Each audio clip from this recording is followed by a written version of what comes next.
جب اللہ کے نبی حضرت نوح علیہ السلام کو رب کریم کی طرف سے کشتی بنانے کا حکم ملا تو وہ دن رات اللہ کے حکم کی تعمیل میں مصروف ہو گئے۔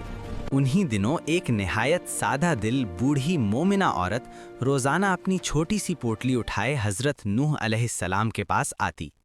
نہ شور نہ سوانوں کی بھرمار، بس ایک ہی بات پوچھتی، یا نبی اللہ، کشتی کب چلے گی؟ حضرت نوح علیہ السلام مسکرا کر نرمی سے جواب دیتے، ابھی وقت نہیں آیا، صبر کرو۔ وہ بوڑھی عورت وہیں بیٹھ جاتی، پورا دن انتظار کرتی اور شام ڈھلتے ہی خاموشی سے واپس لوٹ جاتی۔ یہ سلسلہ دنوں نہیں بلکہ کئی عرصے تک چلتا رہا۔ ایک دن حضرت نوح نے فرمایا، اے اماں، جب روانگی کا وقت آئے گا تو تمہیں خود بتا دیا جائے گا۔ وہ عورت سر جھکا کر چلی گئی، لیکن اس کے دل میں ایک پختہ یقین تھا کہ نبی مجھے ضرور بلائیں گے۔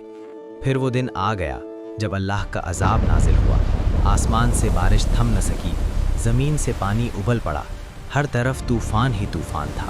کشتی چل پڑی اور دنیا پیچھے رہ گئی۔ ظاہری طور پر حضرت نوح علیہ السلام اس بوڑھی عورت کو بلانا بھول گئے۔ طوفان کے بعد جب سکون آیا تو حضرت نوح علیہ السلام کے دل میں خیال آیا کہ اس بستی کو دیکھا جائے جہاں سب کچھ شروع ہوا تھا۔ وہ کشتی سے اترے، شہر کی طرف بڑھے، ہر طرف ویرانی، خاموشی اور تباہی تھی، مگر اچانک ایک کونے میں ایک جھونپڑی نظر آئی جس میں ایک دیا جل رہا تھا۔ حضرت نوح علیہ السلام حیران رہ گئے، اتنا بڑا طوفان، سب کچھ مٹ گیا، لیکن یہ چراغ کیسے روشن ہے؟ انہوں نے بلند آواز میں کہا، اللہ اکبر۔ پردہ ہٹا اور وہی بوڑھی مومنہ عورت اپنی پوٹلی اٹھائے باہر آئی، معصومیت سے بولی، یا نبی اللہ، کیا کشتی اب تیار ہے؟ ہم چلیں؟ حضرت نوح علیہ السلام کی آنکھیں نم ہو گئیں۔ انہوں نے پوچھا، اماں، تمہیں کچھ خبر نہیں ہوئی؟ وہ سادگی سے بولی، کس بات کی خبر؟ حضرت نوح علیہ السلام نے فرمایا، اتنا بڑا طوفان آیا، دنیا ڈوب گئی، عذاب نازل ہوا اور تم بے خبر ہو؟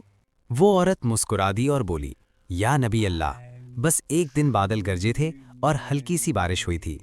حضرت نوح علیہ السلام نے آسمان کی طرف دیکھا اور عرض کی، اے میرے رب، یہ کیسا راز ہے؟ تب اللہ تعالیٰ کی طرف سے وحی نازل ہوئی، اے میرے پیارے نبی، اس عورت کے دل میں تمہاری محبت تھی اور تم نے اس سے وعدہ کیا تھا۔